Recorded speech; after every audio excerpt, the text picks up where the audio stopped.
Welcome everyone to today's Digital Health and Care Wales Digital Governance and Safety Committee. I'd like to welcome Chris Collis, who is our Chief Digital Architect, who will be a regular attendee of this committee. So welcome, Chris. And he'll be joining to present the new Technical Design Authority, which is going to be a standing item. And Dave Parsons, the WASPI Code Manager, who, hello Dave, is deputising for Darren Lloyd, who's I've received apologies from. And who else have I got to welcome here? Because we've got quite a lot of good people on this meeting. Always a pleasure. Darren Lloyd for items 3.3, so that's Dave Parsons, and also deputising for Darren on item 4.2, the IG assurance, the Information Governance Assurance Report. And also Paul Evans, Head of Quality Assurance and Regulatory Compliance, who will be presenting later today on item 4.5 on the Wales Informatic Assurance Group on behalf of Laura Beddoe. So in the interest of time, rather than ask everyone to introduce themselves, please introduce yourself when you first speak. And can I just, as I've already covered, make sure that we note that apologies received from Darren Lloyd and Laura Beddoe. So Darren, Associate Director for Information Governance and Patient Safety, and Laura Beddoe in her role as Quality Manager for Regulatory Compliance. As usual, we should note that at the end of this public session, there'll be a private session. In the private session, we cover matters that are not appropriate to discuss in the public domain because they tend to relate to matters of cybersecurity and other confidential matters. And we just wouldn't want any bad actors to get any help from our committee in carrying out their nefarious deeds. So nevertheless, we will provide a summary of the conversation at subsequent committee meetings. So at the next public session of the committee, abridged meetings of that private discussion will be available. All of the committee papers and minutes from previous meetings have been uploaded to the DHCW website for members of the public to access. So if you're joining us online and you want to follow, those papers will be on the website, and the meeting's being recorded. And the recording will be posted online for those who are interested, who aren't able to follow at the time. And then finally, as part of the public part of the committee, we're scheduled to run until 5:05 today, and we'll begin the private session at 15:15 after a 10-minute break. So first off, I should ask, is there any declarations of interest that I need to be aware of on any member of the business, any aspect of business today? No, in which case, let the record show that, and I can move to the next item on the agenda, which is whether there's any matters arising. So are there any additional items we need to add to today's agenda? Can't see anyone, thank you. So moving on to the consent agenda. All of those papers were circulated well in advance of the meeting. I haven't had any comments. Does anyone have any comments to bring before the meeting on anything on the consent matters? Okay. In which case, can I just confirm that we're being asked to approve the minutes of the last meeting, which was one of the consent items? Everyone happy we do that? Okay, can we show that, that? And also note that the forward work plan, so the matters on the forward work plan, I think there was one item and it had been completed, so if we can note that. And then moving on to the main agenda item and the action log. Okay, action log. There was one item. I knew I'd read the notes, and the action log is complete, which is good to see. All right. Well, let's move to the first item on the main agenda, a discussion of corporate risk register. So, Chris, can I ask you to lead that conversation, please? Thank you, Chair. Yeah, Chris Darling, Board Secretary at Digital Health and Care Wales. So I'm just going to run through item 3.2, the corporate risk register, and then I'm just going to come on and present briefly the risk trending analysis from the last 12 months. So the current corporate risk position organisationally, there are 14 corporate risks, of which 7 are for the consideration of this committee, assigned to this committee. There are 2 risks assigned that will be covered in the private session later on. So those risks include the CANISC 0300 screening and palliative care risk, the 0320 citizen and stakeholder trust in the use of health and social care data, 0335 service delivery risk in relation to incomplete service catalogue, and the Audit Plus withdrawal of contracts. That item again has got time in the private session for a more in-depth conversation. So I'm just going to run through the changes in risks since the last committee meeting and then come back to some of those risks. So in terms of risks removed, there's been 3 corporate risks removed from the risk register, 2 of which we'll cover in the private session. So they're proposed to be removed, and we'll go through in a bit of detail those risks. The second one, 0296, is the allergies and adverse reactions single source risk, which has been downgraded. That's been on the risk register for some time, so positive to see the progress in mitigating that one. In terms of changes in risk score, the service catalogue agile process risk, that's been downgraded from a score of 12 to 9.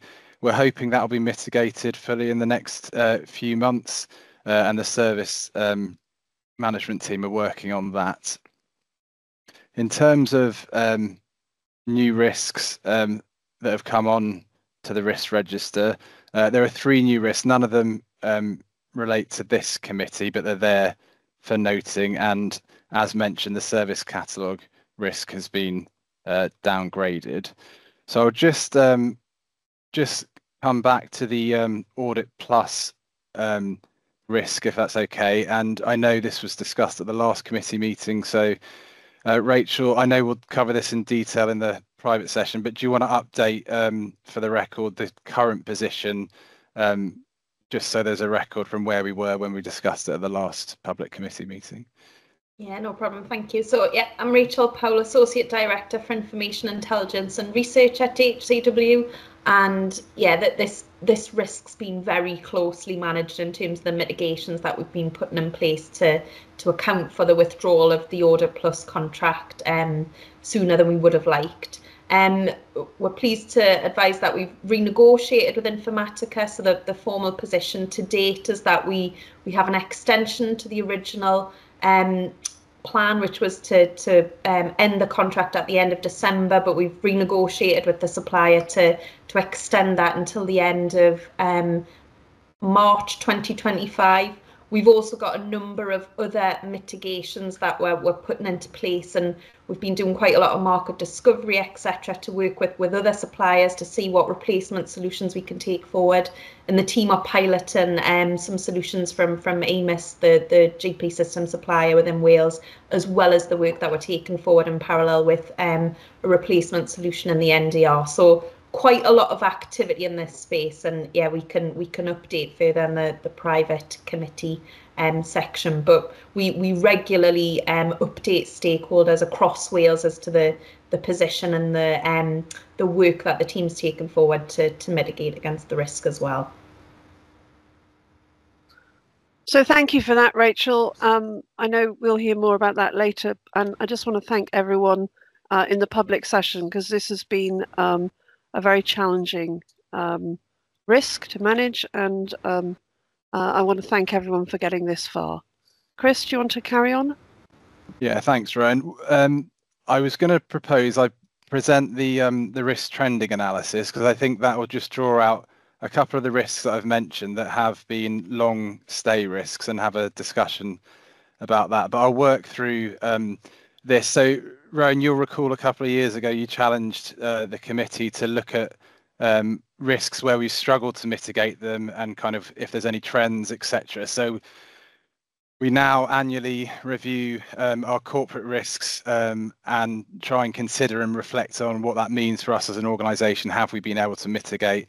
Have we been able to take advantage of some of the opportunities and manage the threats that we face as an organisation? So just to give some context, the corporate risks within DHCW are assigned to a committee of the board. So this committee has responsibility for information governance, cybersecurity, patient safety and learning, clinical informatics, and IG, information governance. So those risks will all be assigned to this committee for oversight and scrutiny. An exec lead will approve a corporate risk before they go on to the corporate risk register, and we've done the risk analysis over the last 12-month period. So that 12 months being from the 1st of October 2023 till the end of September 24. So at that point, so on the 1st of October 23, there were 22 risks on the corporate risk register. But during that 12-month period, 8 new risks have been escalated. In total, 4 of them have been mitigated and de-escalated from the corporate risk register. So there has been movement. The other thing I would say is a number of risks have been condensed into one overarching corporate risk. So that's certainly been the case around some of our funding in relation to programs. And I think the last Digital Governance and Safety Committee I wasn't at, but I know the technical debt risk was reviewed. That was an example where it was one corporate risk, but it was actually then condensed down into a number of directorate level risks. So there is a bit of that going on, which means the numbers in themselves aren't an exact science in terms of risk profile position, but they give an indication. And then the next slide just shows those, and this is really the key thing for me, where we haven't been able to mitigate them off the corporate risk register over the last 12 months. So from a digital governance and safety perspective, there's the 2 risks which are very much in the information governance space, our functions and the use of health and social care data. And I know Darren has done a couple of deep dives into these risks and the position we're in, working very closely with Welsh Government and the policy team there to try and mitigate those and move them forward.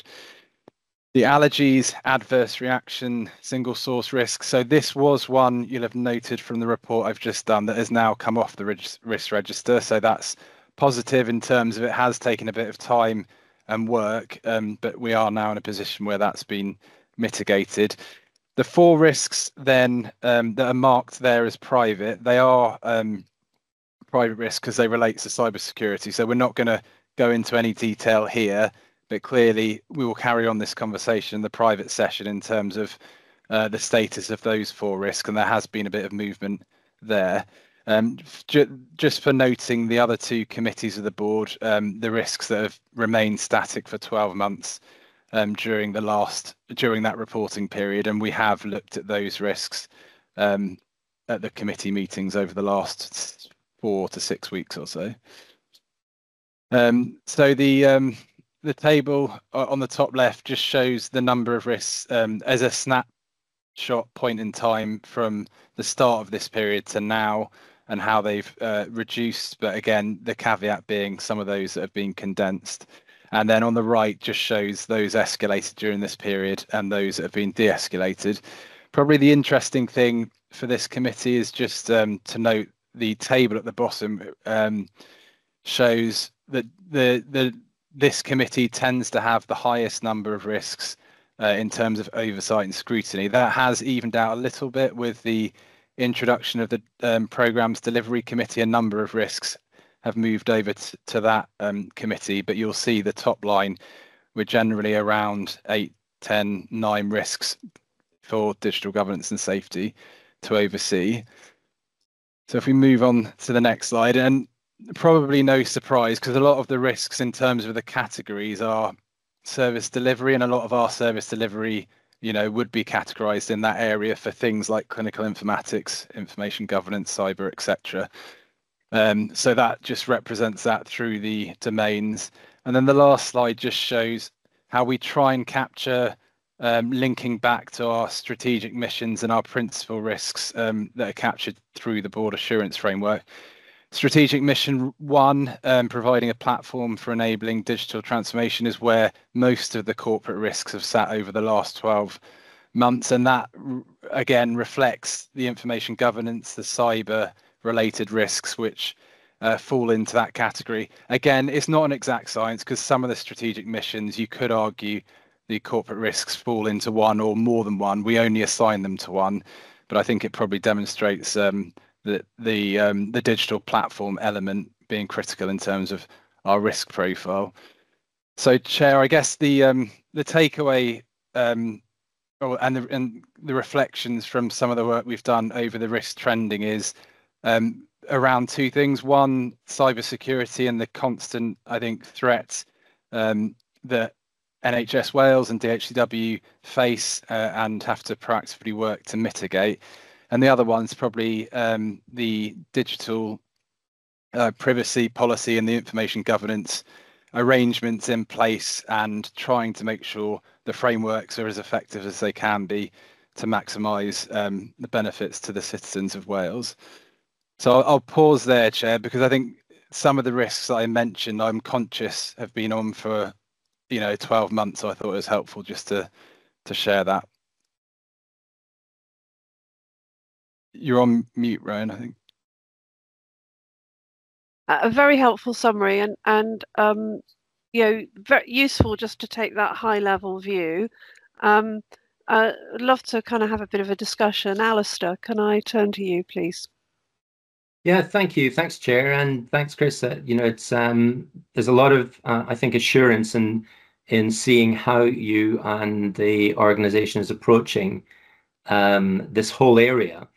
So I think I've got three questions for as much as anything, just clarification. So the risk 0338 connecting care funding. I just wonder, does that not have a direct impact on one of our risks within this committee, which is 0320, which is the citizen and stakeholder trust in the uses of health and social care data? I just wonder, because everything is not unlinked. Clearly risks are, and therefore if this is being looked at by another committee, 0338, they may not be considering the impact that we should be looking at. So I hope you appreciate that's the rationale for the question. The second question, I think, is quite a number of the risks, they are so dependent on finance, and that in one sense there is an overall risk element that plays into and across them, which is just that. If the funding is made available, the risk is either mitigated or removed. If the funding is not made available, it plays up as a very significant risk, and that does seem to cut right across. It's not so much a question, Chris, but more an observation that I think might be worth addressing in the actual report. But that's for you, and I respect that. And the last one, and thanks, Chair, if you could just allow me just the third one. I do wonder, every organization has, broadly any number of risks, and we're no different in that respect. And to a certain extent, there's always the risk that we get caught in an industry of risk assessment, as opposed to using risk as a guide or as a channel for directing focus and prioritization.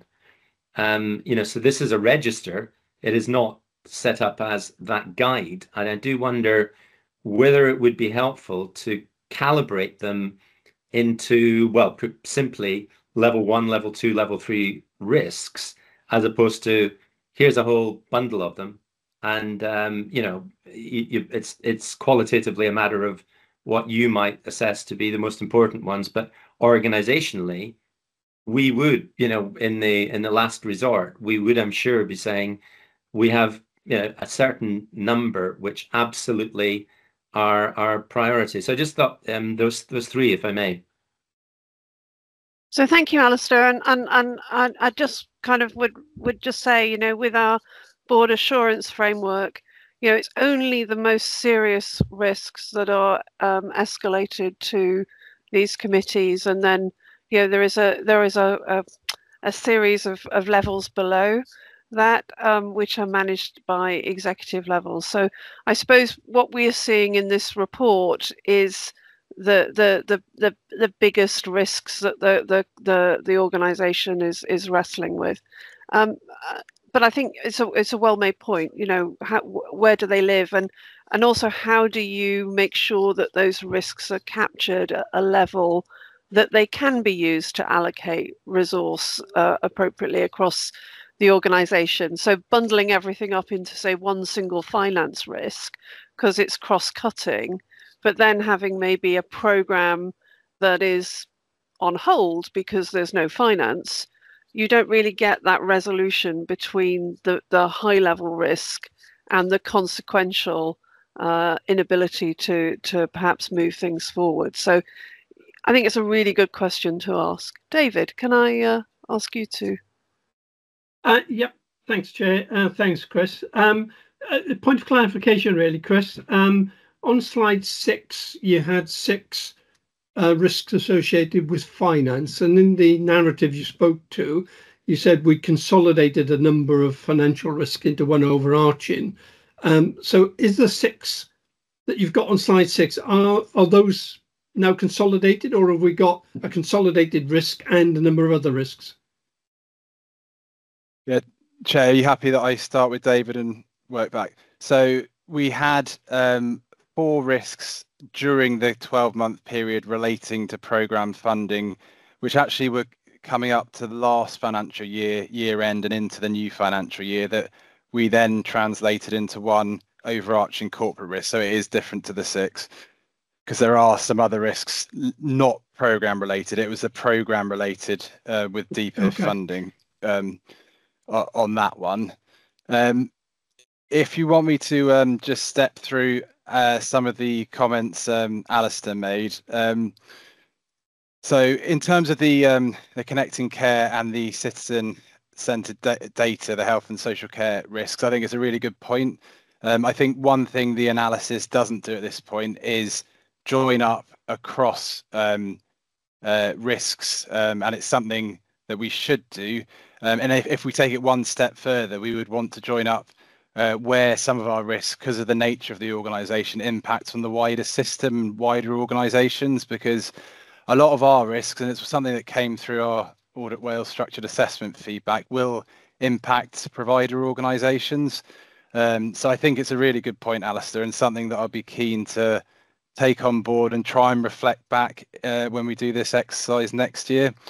What we have done, although we chunk up corporate risks by committee, the reason we include information on the risks from the other committees is so that we can, as a committee, see the join up and the overlap. But I appreciate the analysis isn't quite there yet, but it's something to work on, as well as the system-wide impact. So I think that's another one that's quite challenging for us sometimes, particularly, Michelle might want to comment, in the programme space. We will have programme risks that relate to DHCW that might be slightly different in the way that they relate to a health board, but there's still a risk there for the health board, and trying to get that distinction can be nuanced and difficult, but it's something that we need to continue to consider and work on.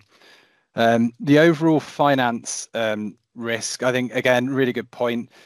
We made the decision last year from a programme perspective to consolidate, because we were adding more and more towards the end of the financial year risks on relating to individual programmes where we didn't have certainty around funding, and that was impacting on a number of things: planning for the following year, delivery, staffing, resourcing, etc. I think we do need to think about whether that is the most effective approach. It does give a consolidated overarching risk. It might mask some of the fact that risk covers a number of areas.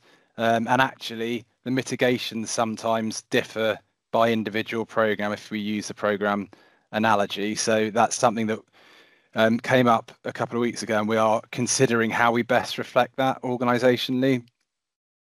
And then I think the last point was around the kind of industry of risk management and trying not to get into an industry. And again, I think it's a really good point around prioritization.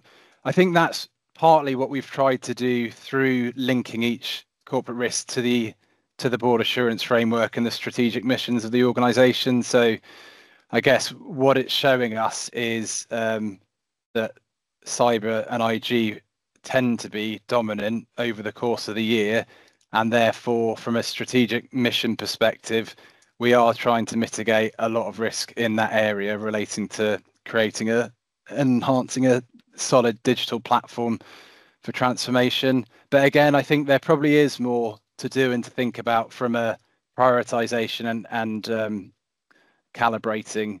But Rowan, the point was well made. This is very high level, and there is a lot that sits underneath this as well. If I may, I think part of the other challenge here is that many of these risks we're either co-owning with the wider system, or there's some co-ownership, or there's some consequence to the rest of the system. The entire resolution may not be in our gift or in our hands, and at some level, I mean, IG is quite often an area where, because we are Digital Health and Care Wales, the wider public might imagine that we get to make all of the decisions about information governance as it relates to digital or data in the NHS. That is absolutely not the case. I'm sure we might cover that in the next topic. And so quite often we're reliant on Welsh Government or permissions being granted from health boards to be able to perhaps mitigate some action of some of these risks. And I think, Chris, I'd just say in how we present the information, if you're looking at a report, you probably don't get that picture from how we're currently listing and describing risks, and perhaps that might be something we wanted to talk about or think about.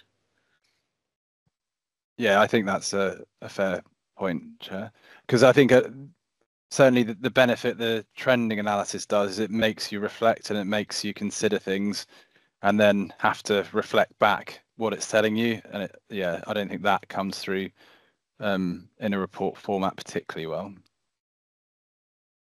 But I think the point on the wider system risks, is one that I 100% take on board.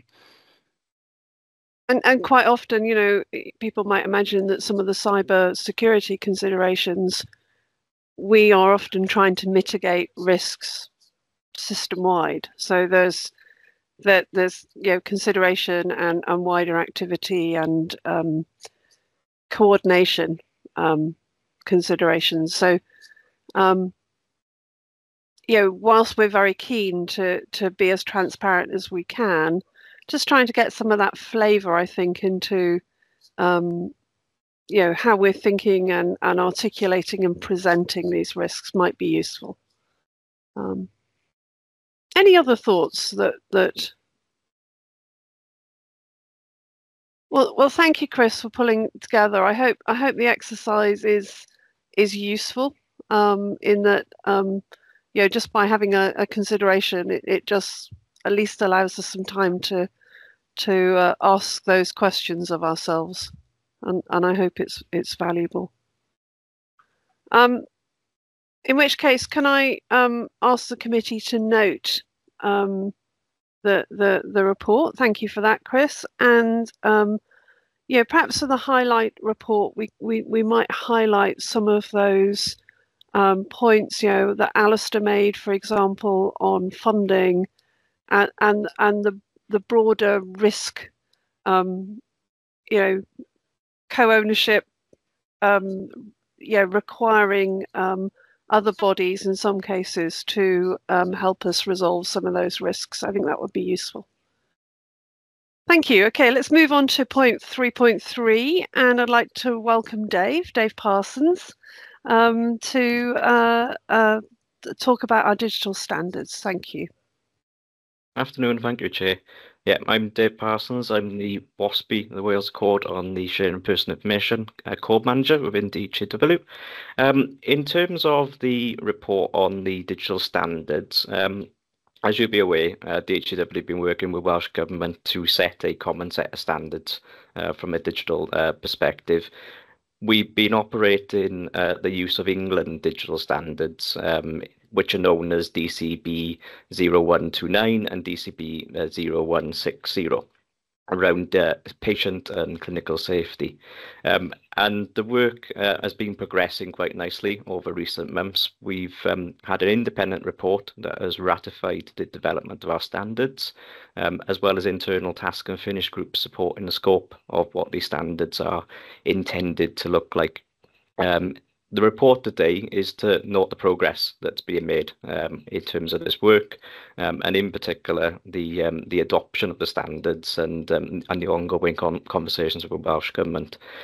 In terms of our next steps and some of the important things, I guess, for committee to be aware of, there are ongoing conversations with Welsh Government around a formal public consultation, which is due to begin in early New Year. With a wider presentation, we are intending to provide to the next Digital Governance Safety Committee around the wider implementation and the wide plans for what this will look like. So I guess in general, the report is asking committee to note the progress that we've made to date, and to look forward to some further implementation plans and presentations at our next meeting.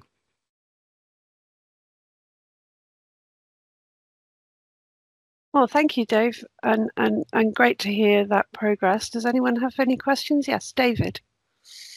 Yeah, comment and then a question, if I may, Rowan. So, Dave, well done on the progress you've made to date. Some really good work's gone into this, so thank you for that. In the report, you indicate that we're going to get something out to Welsh Government by Q4 for distribution to the health boards. Is that the standard then set, or is that a draft for consultation? What happens after it's gone out to health boards? Yeah, very good question. Thank you, David. So the intention will be that the formal consultation period that we have to undertake with Welsh Government consists of a 12-week consultation period. The idea of that will obviously be we need to take on board the comments and feedback that we receive through that process. We would very much hope that they will be minimal on the basis that these standards are being set aligned to those in England. And obviously, we're already operating to these standards internally as an organisation. So these already form part of our quality management processes and assurance processes too. But yes, we will need to see what the consultation brings, and obviously report that back into committee as well before we take our next steps and potentially look to implement those. David, if I might come back. So once we've had some feedback, is that the standard then set and that's the job done, or is there anything that goes beyond that? The consultation process is part of that rubber stamping exercise. Obviously, we'll need to go back into Welsh Government at that point to look to rubber stamp them, but it will, as I say, be very much dependent upon what feedback we receive through that process. Okay, cool. Thank you. Sam, could you say your piece? Yeah, thanks, Rowan. Thanks, Dave. So I chair the Technical Design Authority, and there's a paper on that a bit later on. One of the things that we've been talking about in that forum is the need to make sure that we're appropriately incorporating clinical design standards into the sort of the principles and things that we adopt for the build of our digital systems and services. So I think there's probably an opportunity to combine forces here, and some of the work that you're doing, I think, will feed quite well into that space. And we might be able to, the TDA may then be able to help in taking some of this forward as being a kind of body that will bring people together and help make some of these decisions and come up with design standards in the clinical space. That's a really encouraging thought, Sam, because a standard has got to live and actually be something that is operated throughout the organisation. So it'd be great to see those standards made real through your design work. So yes, thank you for that. That's very helpful. Alistair? Thanks, Chair, and thanks also, Dave. A helpful report, and thanks for a good summary. It's really just the question on 3.1. We state DHCW are working with Welsh Government to progress the work around the adoption of a set of clinical patient safety standards on design and implementation of health IT. And it almost makes it seem like it's another standard in a long list. And I wonder, should we not be extremely clear where we are stating such a thing, that clinical patient safety is the absolute priority of our organization, as opposed to the appearance that it's one of the things that we do? Thanks very much, Alistair. I can see Rydian's got his hand up as well. I don't know whether I was going to say, I was going to invite Rydian to say something, because those points might be related, and then you can respond in combination, Dave. Thanks, Rowan. Rydian Hill, Medical Director. Hopefully you can hear me. I'm dialing in remotely, so it's not great. You're quite right, Alistair. The priority of the organisation is to produce high-quality products that facilitate safer care everywhere, providing equal access to as content-rich as possible medical record, and eventually a social care record that's combined to ensure that patients and citizens have the best chance of receiving the best care wherever they are. The process of standards is clearly defined, and the standards are issued not by DHCW but by Welsh Government, and it's Welsh Government's role to monitor the adherence to those standards. Colleagues will often hear me talking about Welsh Health Circular 2015-049, the use of the NHS number across organisations. There are a number of mechanisms that Welsh Government could do that. We don't need to go into them now, but joint executive team meetings, etc., are our methodology. I think it's important that internally we set the example, and that we adhere to those standards that have been approved by the system-wide governance. And I'm grateful to David and the team and the leadership that Darren and others provide in this area.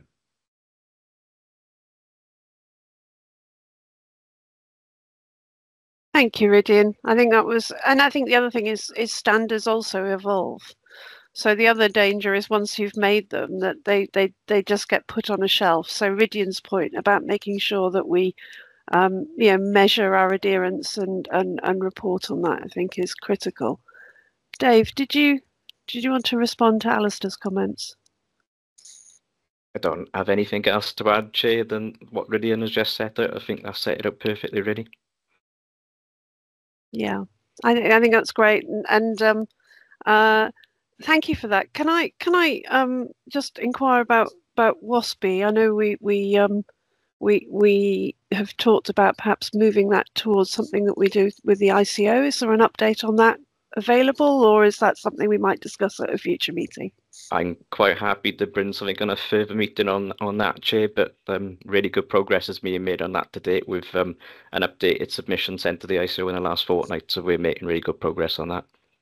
Well, that's fantastic to hear. Thank you very much, and on that highlighting note, and thank you for the update on the standards today. We'll move on. So can we note that we've heard and considered that report. We have got an opportunity for a comfort break. We're probably a little ahead of schedule, so shall I move on with, and we'll everyone happy for that? Yeah, okay, let's keep going. And if anyone wants to stop, just let me know. Can I move on to the assurance part of the agenda and ask Keith to present the incident review and organisational learning report, please. So Keith is unfortunately unwell at the moment, Rowan, so apologies for taking advance. So I'm going to try and be Keith this afternoon, if that's acceptable. I'm not Keith, clearly, and I won't be as good as Keith for regulars on the committee. But if that's okay with you, Rowan, then I'll take us through. And apologies for not letting you know that in advance. So as I say, Keith is not well. Well, I hope he gets well soon, and so do I. And we look at you as being temporary Keith, I'll and try. look forward to evaluating you on a temporary Keith basis. Oh no, that won't go well. Good afternoon, everyone. I'm Michelle Sell. I'm actually the Director of Programmes and Engagement for Digital Health in Care Wales, but I have the pleasure of chairing the Incident Review and Learning Group and work very closely with my colleague there, Keith Reeves, who's a senior member of our service management team, who pulls this report together and in fact did author this report. So I don't want to take credit for Keith's work, and would normally be here if he was able to today to present. So this is pretty much the standard report now. It's a new format that we developed and introduced, I think, in the last quarter. I think it's visually a bit easier to work through. In terms of the presentation of the report. I wasn't going to go through it page by page, but there were a couple of things that I'd like to call out on behalf of the group to the committee, which I think are quite key. So we've got the stats at the beginning, and you will notice when you look at that, the number of inquiries has reduced quite significantly. So we had quite a high number of inquiries actually in Q1, and in Q2 that's dropped off quite a lot. So I just wanted to talk about that a little bit, and that relates to an issue that I'm sure we would have discussed previously in relation to the NHS Wales app. So NHS Wales app is being rolled out to citizens across Wales. And as that product was launched and started to roll out, we got quite a lot of feedback, inquiries, questions from members of the public. And those were initially being directed through an inquiries route into the organisation. Now, reflecting on that, the nature of those queries, if you like, we've done quite a lot of work, or the programme have done quite a lot of work to address those arrangements so that we've got more robust support arrangements in place to support individuals. So I have there's a separate section in the report that we've added actually because I thought it was helpful for the committee to be aware of those measures and the impact that that's had, because this is obviously impacted quite a wide range of members of the public. Potentially who are keen to use the app, and we've got really good numbers moving up now in terms of the app usage. So what we've done is we've put in some more help features. So as an individual, there's a bit more guidance there if you are having an issue. What you can do for yourselves really, but you can also log feedback, and the feedback now goes directly to our service desk. So in the same way that we support healthcare users across Wales, individual feedback, queries, issues go directly to the service desk.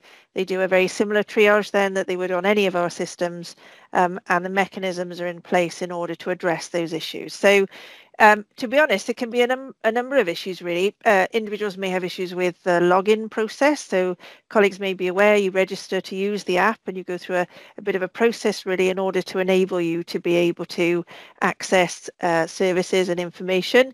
There can be issues if a patient's or an individual's address details, for example, are not held consistently in different parts of the system. So we're unable to reconcile, so that then picks that up and can arrange for that to address. We have had some issues with the GP systems themselves. So again, the service desk will triage and point those to the most appropriate place to address them. And what we've also now got in place is emails then will go back to the originator of the query or the concern, so that they are aware that we've taken that on board and the actions that we've taken to address it. So I think we are still receiving, queries and incidents into the service desk, but as general inquiries, which possibly was less satisfactory or kind of didn't have the right mechanisms in place to address, have now come down considerably. So just wanted to point that out, that is a specific intended outcome as a result of the work that's been done.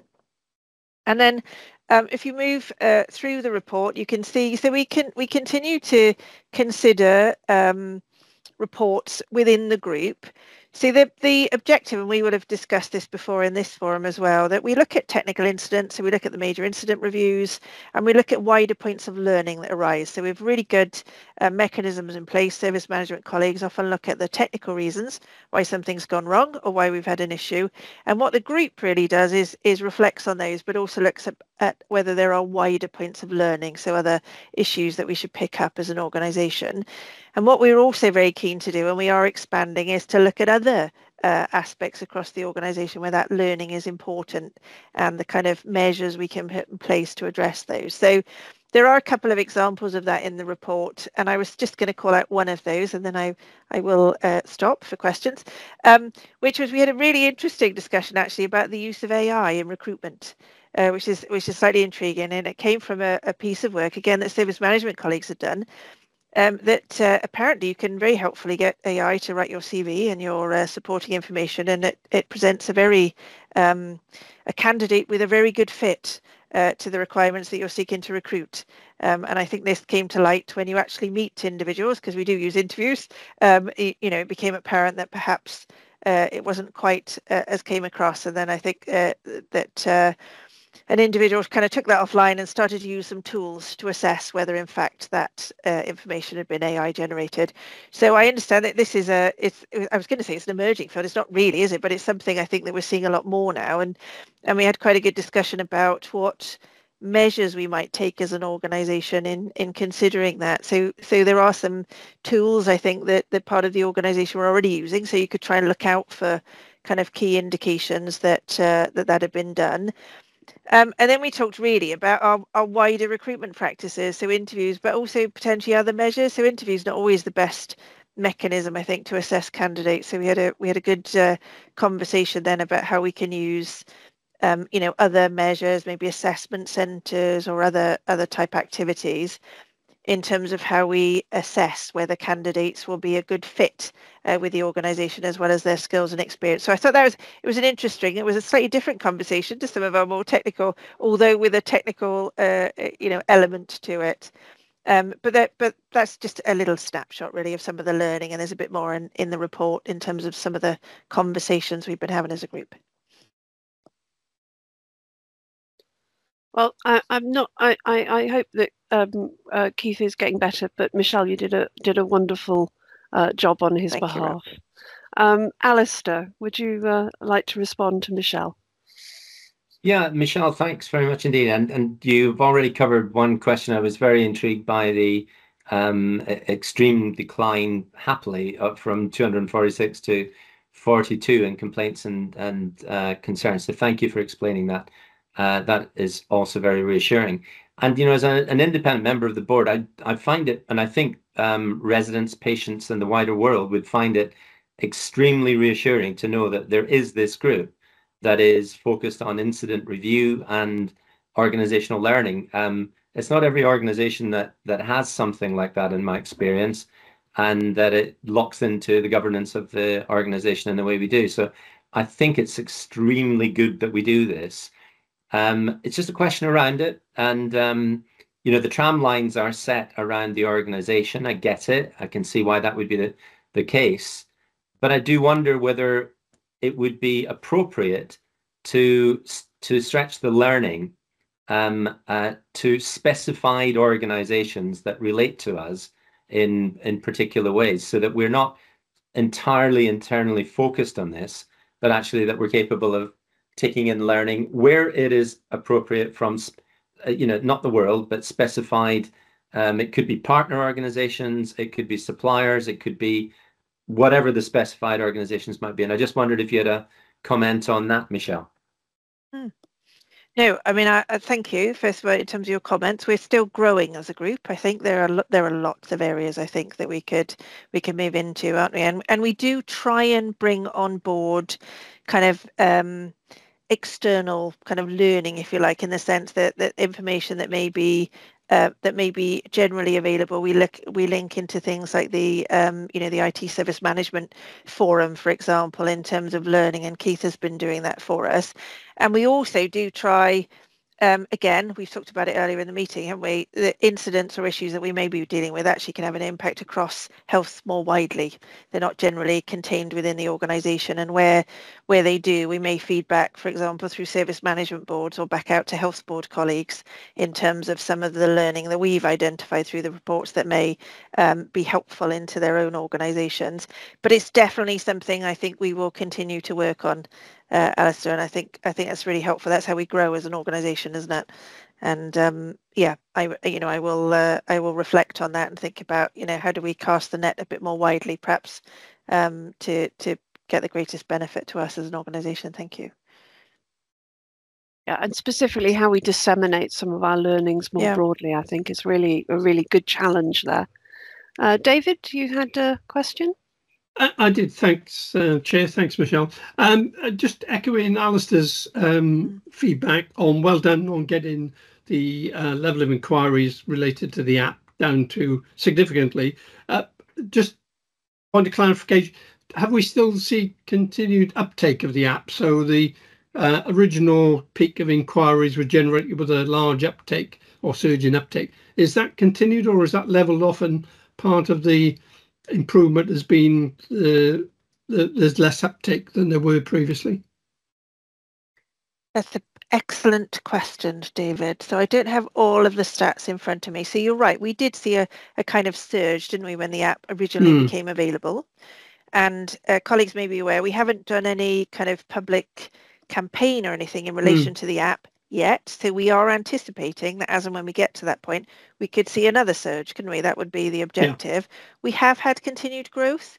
So I do know, and I did check in when I was looking at the figures. So in October, for example, we had 320,000 what they call distinct logins. So obviously an individual may log in more than once in order to access services. But that is showing reasonably steady growth from the current position without any, as I say, without any additional kind of public communication. So we are hoping to get to that point, and there are some issues that we're working through. And then I think, the measures that we put in place then should be really helpful to support that kind of surge in numbers. There are other technical issues that are being worked through as well, I think, to be honest. So I think this is a really good learning period before we then, really expand usage.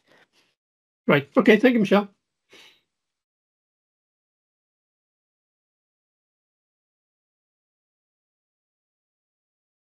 You're on mute, Rowan.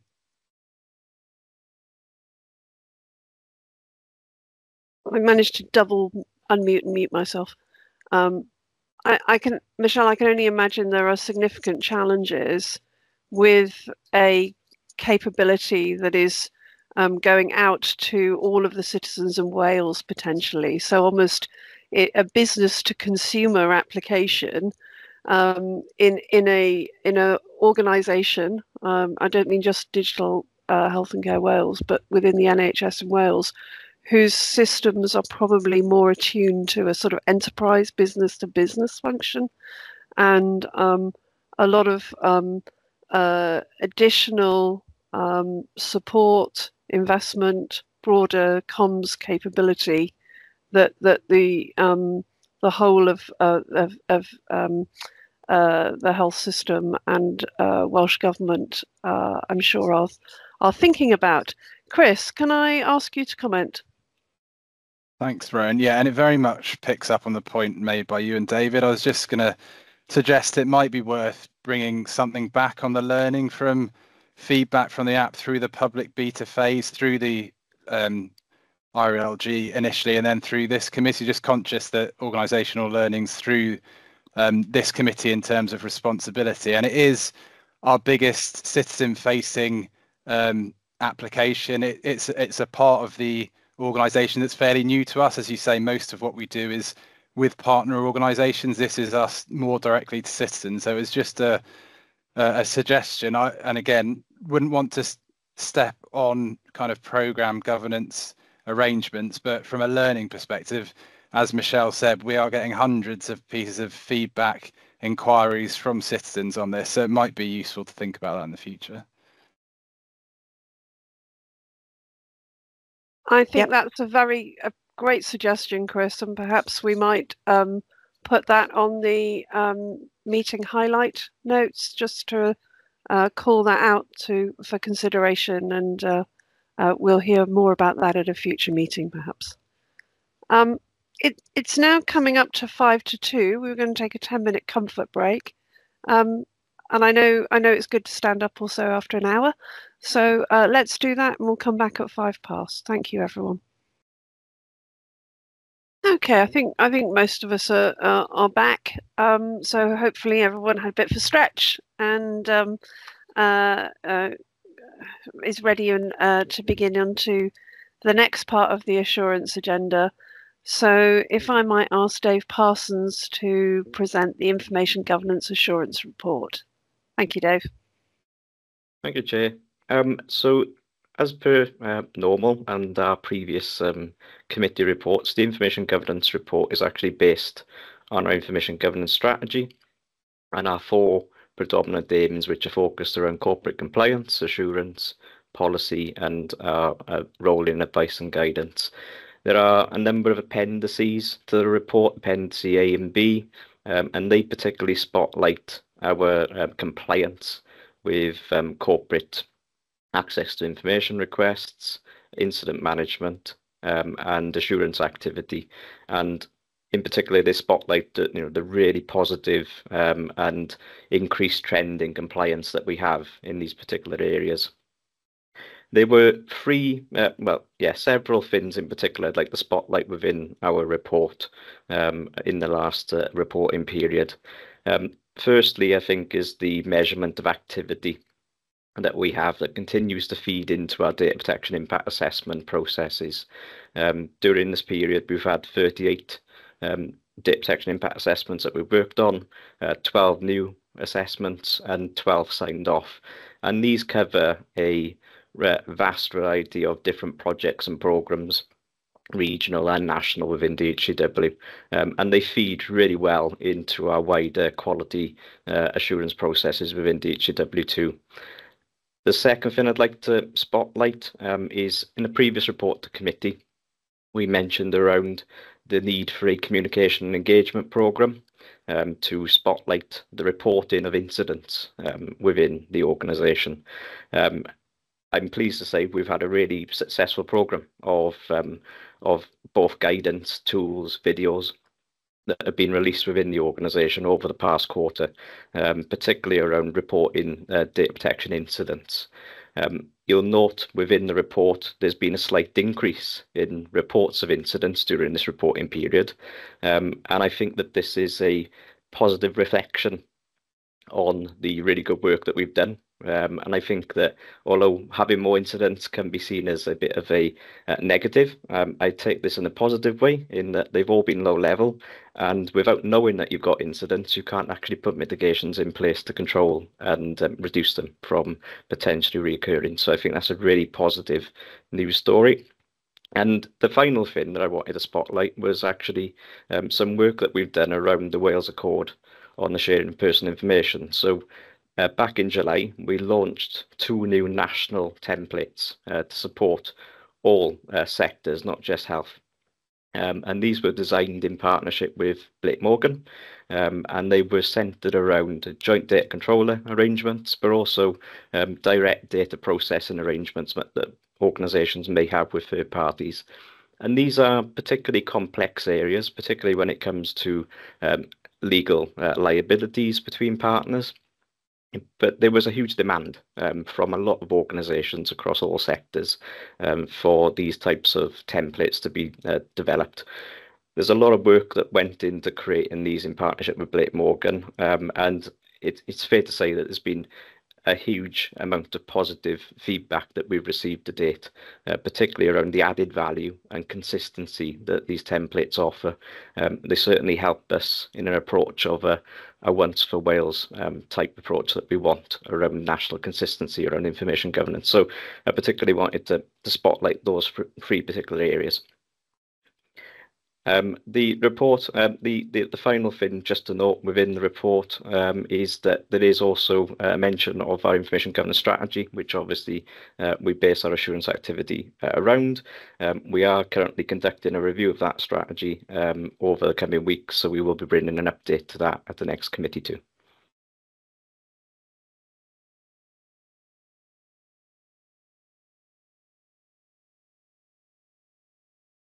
Have I managed? No.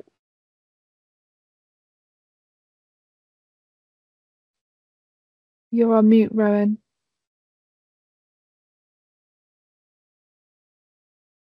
Yeah, okay. It's I'm having a few challenges with that button this afternoon.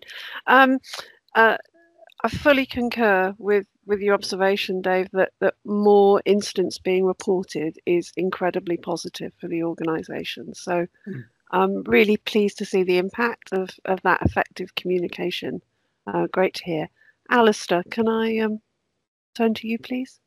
Yes, thanks, Rowan, and I agree with that point. But I think it's very reassuring if we can, in a qualified way, express why that has happened, as opposed to simply the number increasing. Because we do live in a world where people can sometimes just look at the headline and not into the diagnostic below, which could be more worrying.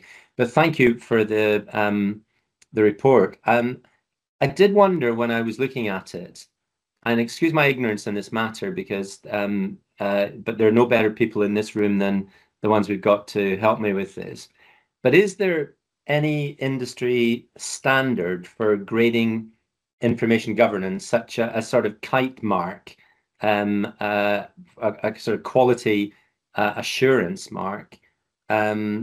Because it's information governance, information security is so central to progressing further cross-sector use of data, and the very high levels of awareness that the broader public have got now about information security.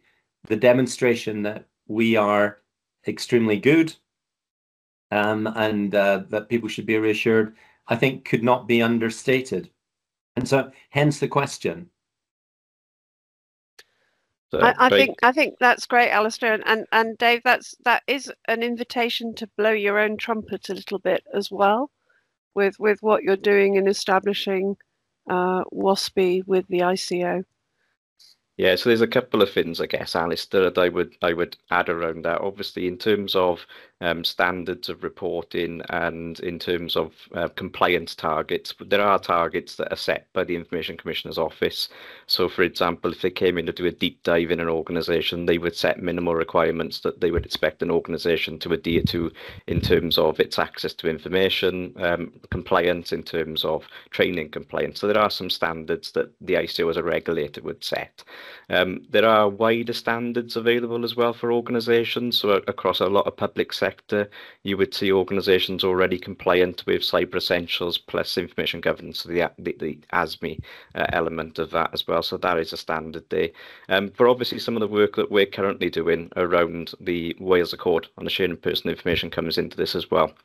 And the work that we're currently doing with the ICO to become an approved ICO code of conduct will bring with that a huge raft of assurance activity and audit activity that we will be required to fulfill to ensure that organisations are hitting particular standards too. So there are lots, there's a raft of things out there, but I think a lot of the work that we are doing ourselves as an organisation leading WASPI is going to be revolutionising what this looks like going forward in the future too. Thank you, David. And I mean, I think,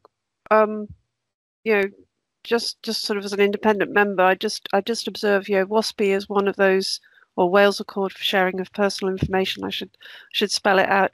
I think is a really great example of absolute leadership in the field of information governance that has come from Darren Lloyd and Dave working with the ICO. So I in fact I think we should note that in the output of this committee as well, because quite often we'll have vulnerable people whose care might not just be looked after within the healthcare setting, where sometimes information in very well-controlled ways might be shared with other organisations. So really important work that Dave is doing there. David, sorry, I'll end my monologue. Can I ask you to have a comment there, please? You've stolen some of my thunder. I was going to make the same observation myself, but I'll just reinforce it. Dave, I had a question really, which was buried in the report, is that we've got a joint controller agreement now for the NDR, National Data Resource Programme, which is great step forward. Could you just expand a little bit on the agreement and how it'll get used going forward? Yeah, no problem, David. I guess I won't go into the full details of what's in there, but the national template that we delivered with Blake Morgan was designed to hopefully make these things a lot more standardised for each organisation and ultimately provide that assurance that when you're talking around particular liabilities that you've got as joint controllers in particular, that organisations had that due diligence and had that assurance. So the agreement has been circulated to all partners at this present time, and there is an ongoing dialogue and conversation around the signatories up to that agreement. So I think that would be the most appropriate update I can give at this point in time, David, if that's okay. Yeah, that's fine. Just supplementary, if I may. So the joint bit, is that DHCW with all of the users of NDR that are part of the programme? Yeah, that's correct, David, yeah. Okay, great. Lovely. Thanks. Good to hear.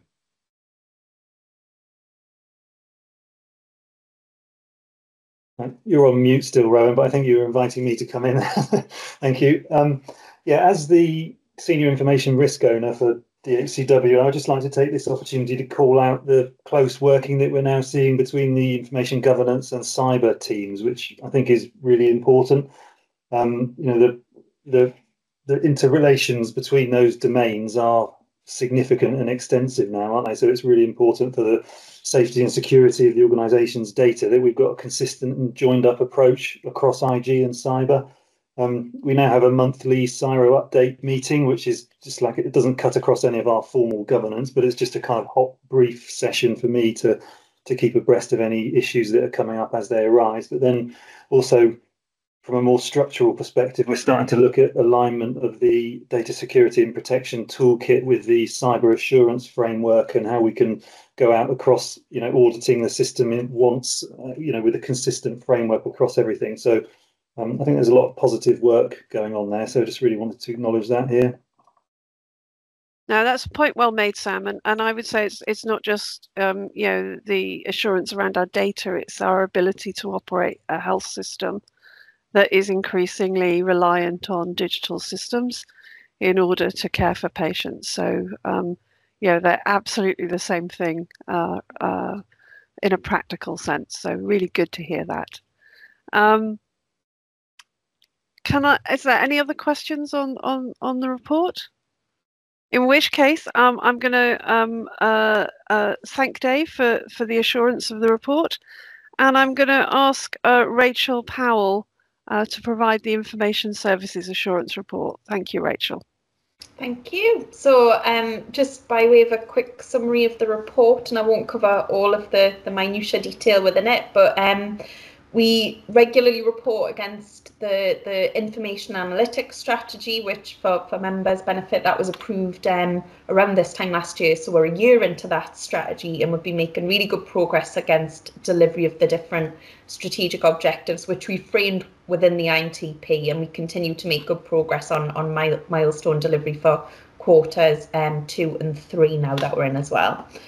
We're also developing an annual report, and last year you'll remember I brought the Research and Innovation Annual Report to DG&S Committee, We're trying to frame that more in mission 4 this year because it's intrinsically linked to a lot of the value from data portfolio. So we're trying to make it more of a mission 4 annual report, but the team are making good progress to capture all of the achievements against both the information analytics strategy and also the research and innovation strategy. So hopefully I'll have something to bring back by the end of the year to report on the progress that we've made against both those areas. The team's also developing the milestones for the next iteration of the IMTP, and there's lots of activity happening across DHEW in respect of that, but again linking it back to a strategy going into year 2 of that 3-year strategy. Since August then, the ISD Assurance Group, we've reviewed 11 assurance quality plans and 3 quality assurance quality plan extensions, 8 safety case and readiness reports and 1 change request, and that's just to really review the information implications with regards to those plans. We've got good governance in place with regards to that and making good progress. In relation to the development test environment migration project, we've migrated to the cloud now and continue to support the work in that area, so that's good. And we've also done quite a lot of work with regards to recruitment within information services. I always feel a little bit smug within my team because we're really fortunate in that we're very, very successful in recruitment, and we attract a lot of interest for roles that we put out externally. The issue that we have is that we have a lot of interest, so we need to think of more sophisticated ways to refine our recruitment processes, and the team have been trialling a recruitment tool with quite a bit of success, so we're able to discount criteria where people don't meet the minimum essential criteria and take forward, and we've made some really successful appointments as well, so that's a really important thing for us to keep an eye on with regards to recruitment and ensuring that we've got that steady flow of new talent within the team, and with the funding models that we have, which can be short term and fixed term, etc., it's important that we've got a regular rhythm of recruitment and ways to manage that, so that's successful and positive. And then in relation to the corporate Power BI team, just wanted to report on some of the activities there. I've previously reported around the corporate Power BI assurance policy and process that we've got in place. Since August, we've received 49 assurance approval requests that have been processed. We've got a further 9 that were taken through as well that are in the process of being processed. And we're also conducting ongoing audits in relation to Power BI products that have been published, and there's actually one escalation that we're going to discuss as part of the private committee session. But again, going back to Dave's point, I think it's actually quite important to flag that that's an effective means of quickly identifying issues with regards to inappropriate publication of information, and the team are reacting quickly and effectively, and we're putting mitigations in place. So hopefully that's seen as quite a positive arrangement that we've got in place. The report also details some progress that we've made with regards to various publications and dashboards, etc. And I just wanted to take the opportunity to flag that we've spent quite a lot of time renewing information on the DHEW website. So that's the external facing sites that all partners and stakeholders can access. And we've got details of all of where dashboard publications, official stats publications, and also information regarding how to put data requests into the team that we can process quickly. And we've been also developing some dashboards with regards to capturing user feedback on all of our products as well, in line with our strategy. So yeah, please do have a look if you get a chance to have a look at that, of all the work that we've been doing. It also shows the things that's in development as well, so it's useful to see what we're working on. And I'll just pause for any questions for information assurance. Thank you, Rachel. An excellent report. Was that comprehensive? Did anyone have any? David? Just a small point. Thanks for the update, Rachel. We've made some good progress on the cancer treatment data flows I see in the report. After what appears to be quite a long period, I just wondered if you could expand a little bit. So well done on getting it sorted. But what was the challenge in terms of getting that over the line? Why did it take so long? we've had some issues with regards to the way that the team receives the information. So the way that the information's obtained from cancer forms, that's been a little bit of a head scratcher, to be honest, to work through some of the issues with regards to that. But we've done that, and we've been working with internal teams across DHCW to correct the process there. So yeah, we've the design of the way that was set up did present us with some challenges, but we've worked our way through that. So okay, cool. All right, thanks. Well, thank you for that, Rachel. So we'll note that report for assurance, and then if I could ask you to move on to the Research and Innovation Strategy Assurance Report. Thank you. Thank you. So again, similarly with regards to the Information Assurance Report, we've been making good progress against the Research and Innovation Strategy, which is 2 years into a 3-year strategy. So we're getting to that space now where we probably need to think about renewal, and we've been discussing with the DHCW strategy group around arrangements for taking that forward. But again, in terms of IMTP progress and translation of that strategy within the IMTP milestones, we continue to make good progress against all the IMTP milestones. And again, the team have been actively involved in planning for next year's plan and how we can articulate some definitive milestones into next year's plan as well. So hopefully the plan will continue on that trajectory of delivery and progress and maturing the function as well.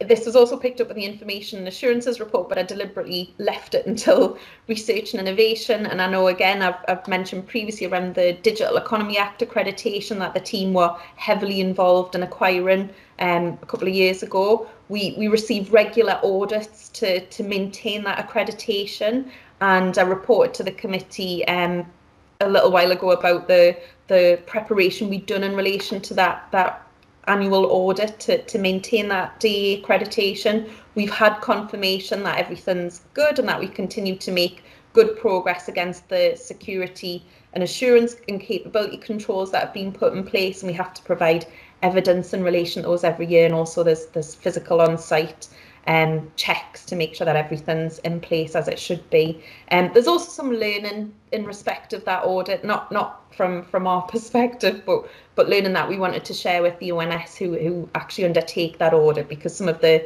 documentation and things that we're provided with didn't help and were out of date by the time they were presented. So we've shared that learning to hopefully try and streamline things going forward, but the ONS have been working quite closely with us to make those improvements. So that's positive, I think. We had our Research and Innovation Research and Innovation Board last week, and as part of that board, we took a Research and Innovation Learning Framework to the members for approval, and it was approved. Quite a lot of work trying to assimilate, and again linking back to the strategy in terms of one of our strategic aims around embedding and cultivating that culture within DHCW, and a lot of focus around the learning needs of the organisation, what we needed to do to promote the culture of research and innovation. So the learning framework that was put together, quite a lot of work, as I say, trying to assimilate the breadth of things that are available across the system, and to where we need to apply them at the various levels, strategic, operational, tactical, etc., and what's available. So some good work done in respect of that, and an action now to follow on in terms of an implementation plan and how we can embed that within all of the processes that we've got within DHCW. So a good piece of work there, and again a milestone associated with that. So pleased that we've delivered that. We also took at the last Research and Innovation Board with comms and engagement plan, and been working really closely with the engagement team to put that together. And essentially, as I say, we're 2 years into a research and innovation strategy, a relatively new function, although we're finding our feet. We've got governance in place now, and we're progressing, and we're starting to wash our face in terms of bringing in new funding and new projects, etc. So we wanted to address that through a revised comms and engagement plan, to be really proactive in terms of the embedding those strategic partnerships and nurturing the partnerships that we've got, but being really clear on our messages and what we want to promote and what we want to the work that we want to bring into the organisation as well. So really helpful to have that plan signed off by the Research and Innovation Board. We've also done quite a lot of work with our e-library team in respect of open access publishing. So again, linking back to that strategic objective around embedding the culture of research and innovation, we've set ourselves some clear objectives in relation to publications and how we can embed and promote that across the organisation. So we've approved an open access publishing policy, and we've recently procured an open access repository to have all of the DHEW publications in one place, and we've set some clear KPIs as well. So we've got some targets that we're going to meet in terms of increasing the publications. We've had some success in terms of, I think, the paper notes, the ID8 work in particular, which was around the outcomes-based agreements. We've just recently had those published in some credible journals, which is useful. And again, we've listed some work in respect of the various projects that we've been taken forward and supporting, including some of the Bevan Commission exemplars as well, that the team were really fortunate to get into this year's cohort for the Bevan Commission. So just wanted to put that in as a flavour for the type of work that we're taking forward, but also that's going through the research and innovation governance processes to assure the committee that we've got clear governance in place and that we're monitoring progress and making sure that we've got the right controls in place where necessary. There was one escalation that I just wanted to bring to the attention of the committee with regards to commercial support for ongoing work that we're taking forward in this space.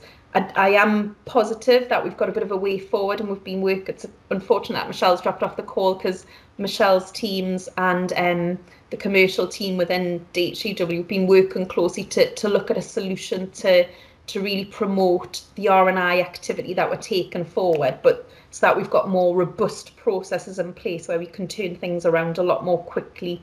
Things unfortunately have been held up in the past where we perhaps haven't had sufficient commercial capacity to review the number of agreements coming in, and some of these we feel that we could have standardised templates and clauses, etc., that we can build into existing agreements, or that we can give some devolved authority to through the R&I governance assurance processes and governance, we can devolve authority to those areas and hopefully have slicker mechanisms for taking these things through quickly, because sometimes the turnaround is quite quick and we need to be quite responsive to them. So I'm confident we've got a way forward, and hopefully by the next committee I'll be able to report some good news in respect to that, but just wanted to flag that it is an escalation, and Management Board are keeping quite a close eye on it to ensure that we are making some progress in that space. And again, I'll pause there for some questions. Thank you, Rachel. David, please. Yeah, sorry, I was just checking. I unmuted myself. Thanks, Rachel. Good to know that you have hopefully finally cracked the commercial issue, because that must be a bit of a constraint on what you can try and secure external funding. I just wondering whether the resource issue in terms of recruiting people into the team, I can imagine if some of the funding we get is fixed term and we're offering fixed term roles out to try and recruit people, is that a bit of a barrier to getting the people that we need to add to your team? Do you mean in the commercial space in particular, David, or no, just in the data scientist type space, or the... Oh, right, okay. No, that's less of a problem. So okay. As I was saying earlier, on information assurances, we've got really good success actually, and good track record of recruiting short-term appointments, and we've got a good relationship with some of the academic institutes. So Cardiff University Data Science Academy is a good example, whereby we can recruit graduates coming through. Yeah.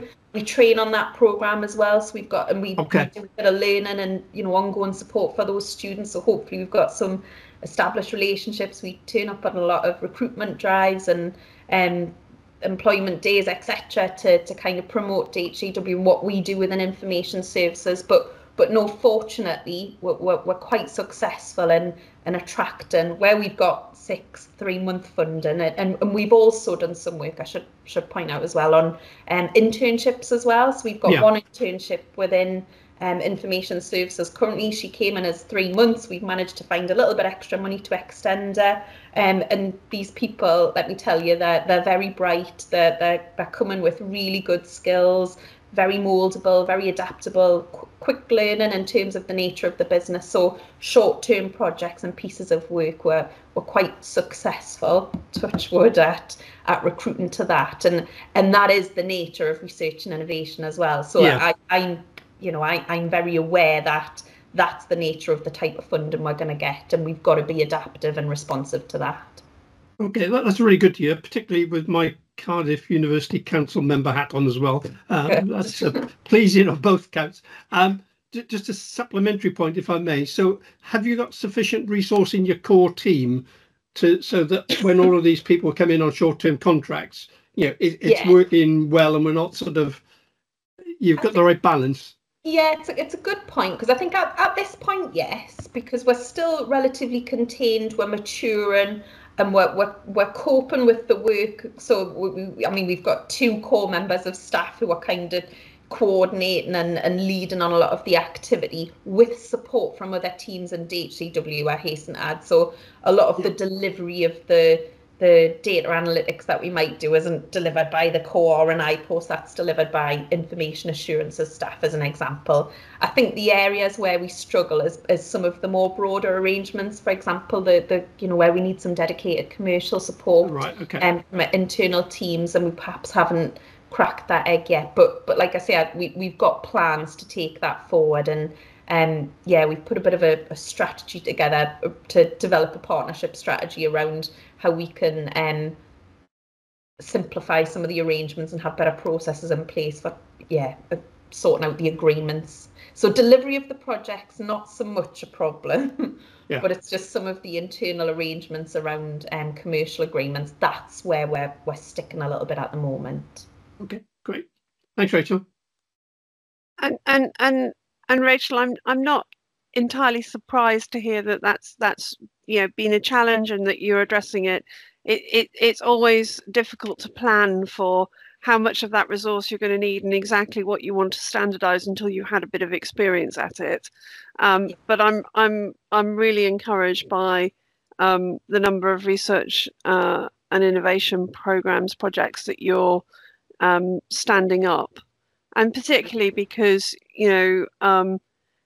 having an organization that's responsive, collaborative, wanting to work within the organization across the wider health service and outside is a really powerful center. There's a lot of work that's been done on national industrial strategies that talks about making NHS data more available within that wider research and innovation space.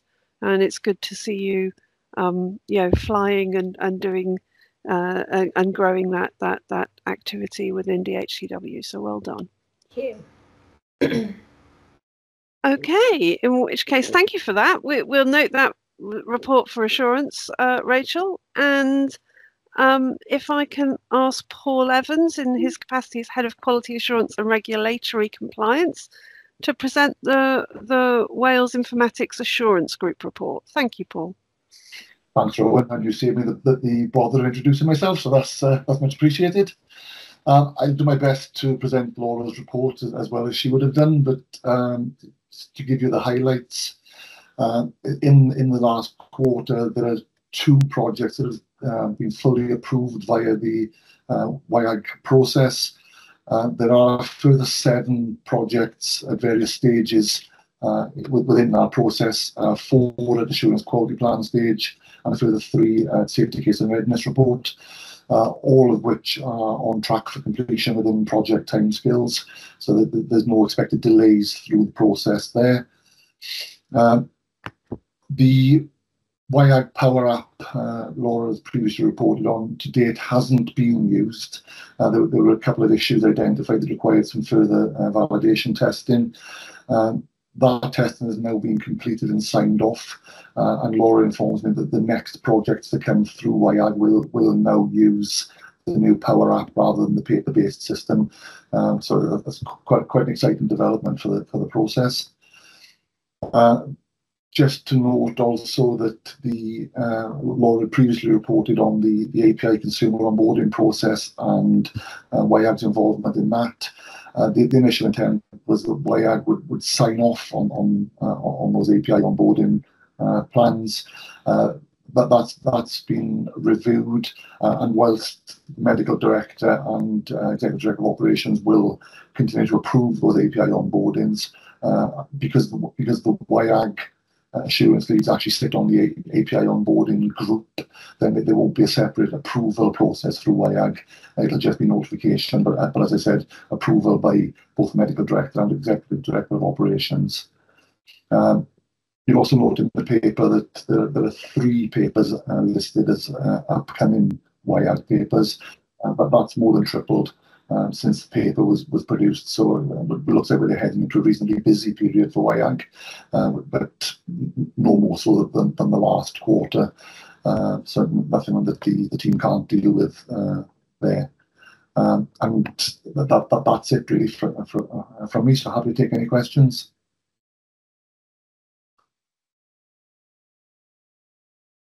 Thank you, Paul. Questions for Paul? Does anyone? So Paul, really good to hear about the sort of transformation and digitization of the assurance process using the app. So I'm going to be really interested to see how that starts to impact what you're doing. Is this kind of increase in number of projects to assure quite usual? Do you get that greater uptick at the end of the year, or is it just periodic and it's something you flex to manage? It's something we flex with, Rowan. It's not unusual. Just thinking back to the days when I presented this report regularly to this committee, we will write the report and submit it to the deadline with a small number of upcoming projects, but then there seems to be a constant flow of new work coming through. So it's not unusual that we've got an increased number of projects compared to what's in the report.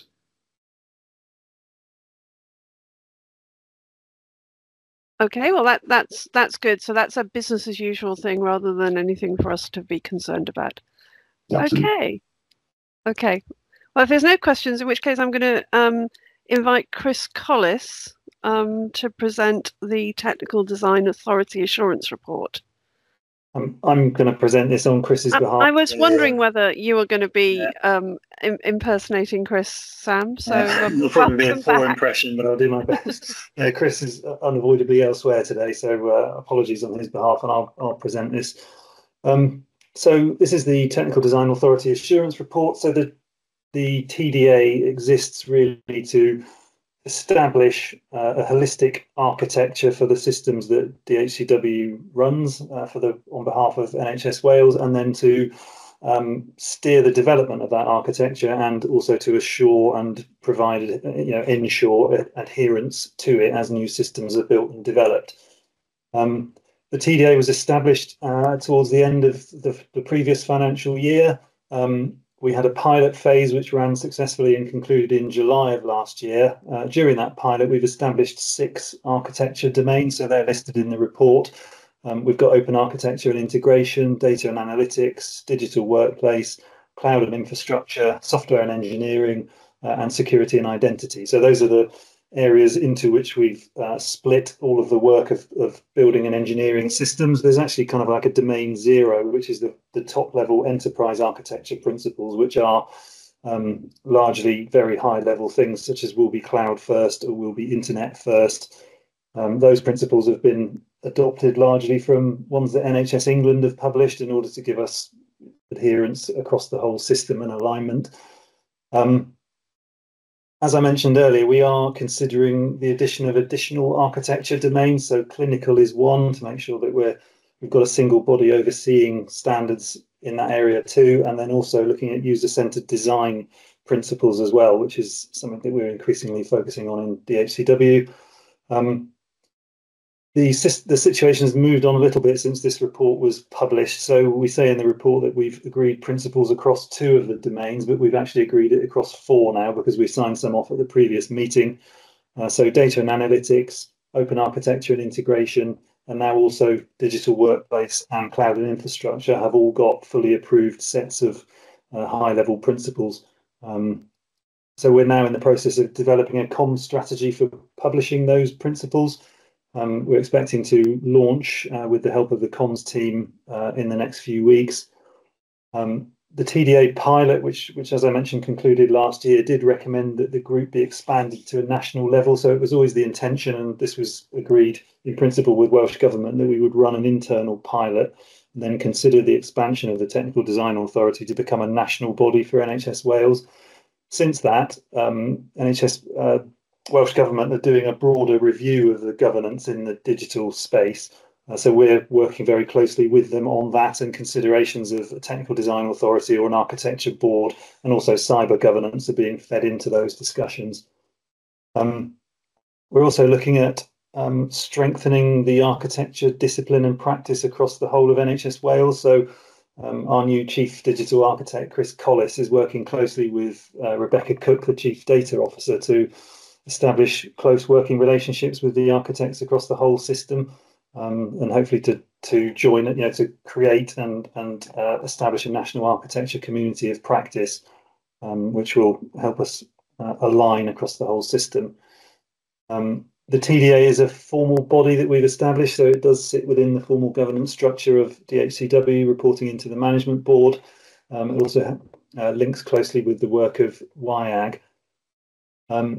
Next steps really are to, now that we've completed the pilot and the group is becoming more mature, is to look at how the group can change perhaps the work that some of these other bodies does. So WIAG, for example, particularly, we may look to review how TDA and WIAG work together as we move much more into adopting more modern digital deployment practices, and TDA will give us the opportunity to automate some of the assurance potentially. So that would have an impact on the assurance processes that WIAG currently run. So we need to keep those 2 closely under review as the TDA matures. I've mentioned broadening to an all Wales TDA altogether already. And then lastly, looking at resourcing. So as part of the broader organisational change programme that we're running within DHCW and specifically within operations, we're looking at the resources that we have available within the architecture practice. There's a lot of programme funded resources in that team at the moment. So we're looking to establish a recurrently funded core, which isn't as vulnerable as we would be with a lot of reliance on programme funding. And also, since this paper was written, we have procured a single enterprise architecture tool, which we're now using to start to help us to do capability modelling, architecture modelling, baselining, road mapping, and that's a national licence that can be used across the whole of NHS Wales. It's not just for DHCW, so that will feed nicely into that architecture practice that I mentioned earlier. That's it in summary, so very happy to take any questions. Fantastic, thank you, Sam, on behalf of Chris. Alistair, may I invite you to ask Sam a few questions? Sam, hi, and thank you for that. You did a great job in answering a couple of the questions I'd noted down. You'll be glad to know, so I won't need to delay us on those, but I'm really pleased to see that such important architecture is now being discussed as a national umbrella as opposed to purely within DHCW. I think that's a really important move, as it were, moving the whole level up to that national level. And equally, very good to hear. It sounds like you've got the ongoing discussions with the other SHAs, the other strategic health authorities, to make sure that, to the extent that this can be a driver of homogenizing some of the variety of systems and ongoing decisions that are being made on a day-to-day or year-by-year basis, it could play a really vital role. I wonder if one of those groups that we should be involving is local authorities, who are in so many ways the partner to the NHS in different ways that we are sort of steadily moving towards some level of architecture around that whole piece itself in connecting care, and the sooner the better. But they're all 22 local authorities in Wales, and they're largely making independent decisions about their own architecture. And at the point that we get to the stage where connecting health and care becomes a more realistic deliverable, I'm sure we wouldn't want to be going through a whole generation of moving away from 22 different approaches to try to find a way to actually make this work. So I just wonder if it's something that we should be, from an engagement point of view, saying, look, this has been helpful for us. It might be helpful for you, and set it in the context of what's happening within the NHS system to potentially work our way through. It might be through the Welsh Local Government Association, or however we were to manage that approach. But really, just a question there, Sam. Thanks, Alistair. Shall I pick that one up, Rowan, or would you like to take that? Yes, why not? Yeah. Okay, thank you. Yeah, I think it's an excellent question. I think it's fair to say that the conversations are more advanced with the SHA, with the other boards and the SHAs across NHS Wales, and primarily because I think that's being driven by two things. One is the governance review that Welsh Government are undertaking, but then also the work on electronic health records, which is really driving quite an urgent conversation about national architecture across NHS Wales. So, what is the footprint of a potential EHR? What does that mean for the kind of national versus local conversation? What does that mean for the national systems that DHCW currently operates? So there's an imperative there that we coalesce around a national architecture, and Welsh Government have commissioned us to do some work on that. So I think it's driving those conversations. I think we haven't got to that point with the local authorities. So I think it's something that we need to consider. It's probably what I would say at this point. So I think we'll take that one away and consider how to feed that in. I think that's a fair response, Sam, and well made, Alistair. David. Thanks, Rowan. Thanks for the update, Sam. A couple of points. So I welcome the progress towards an all Wales TDA. I think that's in everybody's interest. So keep us posted on that, please.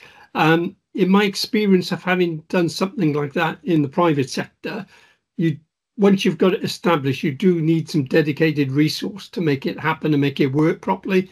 So I would fully support what you've wrapped up your summary with, which is the need to have a sort of core team rather than people that are funded by programs, because it's absolutely the right thing to do, but it will consume some resource we probably don't have at the moment. So if we want to make it work, which I think is in everybody's interest, you will need some extra resource in that area. I'm preaching to the converted. All I'm really doing is lending my voice to support any ask you might make of Claire and the finance team for some additional resource going forward.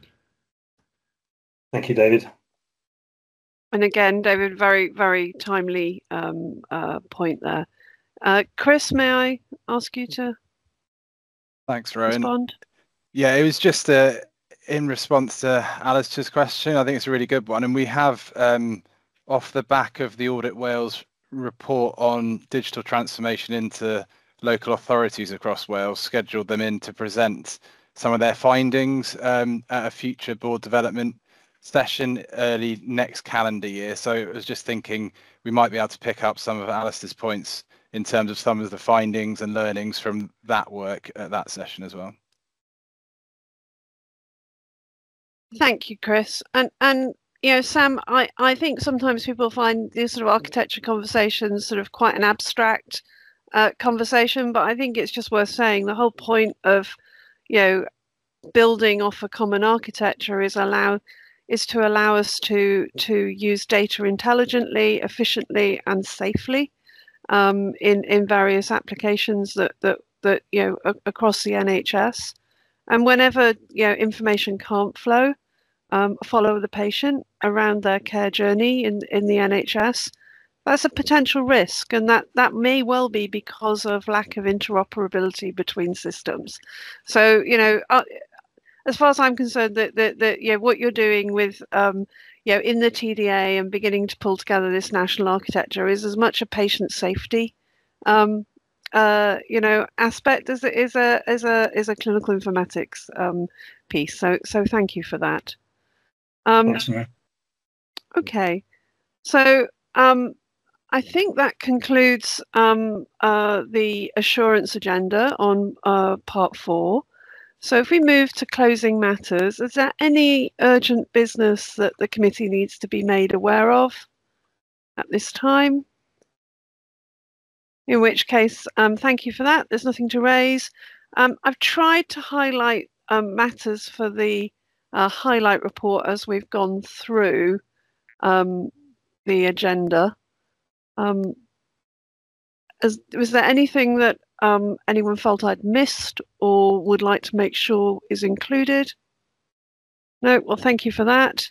In which case, it just falls to me to confirm the date of the next meeting is Thursday, the 27th of February in 2025, which means I get the opportunity to wish you all, well, a Merry Christmas and a festive period, but it's a little early for that. I'm sure I'll be talking to some of you on many occasions before then. So thank you very much for everyone's attendance, engagement, and all of the documents prepared for the meeting. And I'll draw this public session to a close at 14:45. We're 10 minutes ahead of schedule. So can I suggest that we start the private session at 3:05, please, ladies and gentlemen? Thank you very much, everyone. Bye-bye. Bye.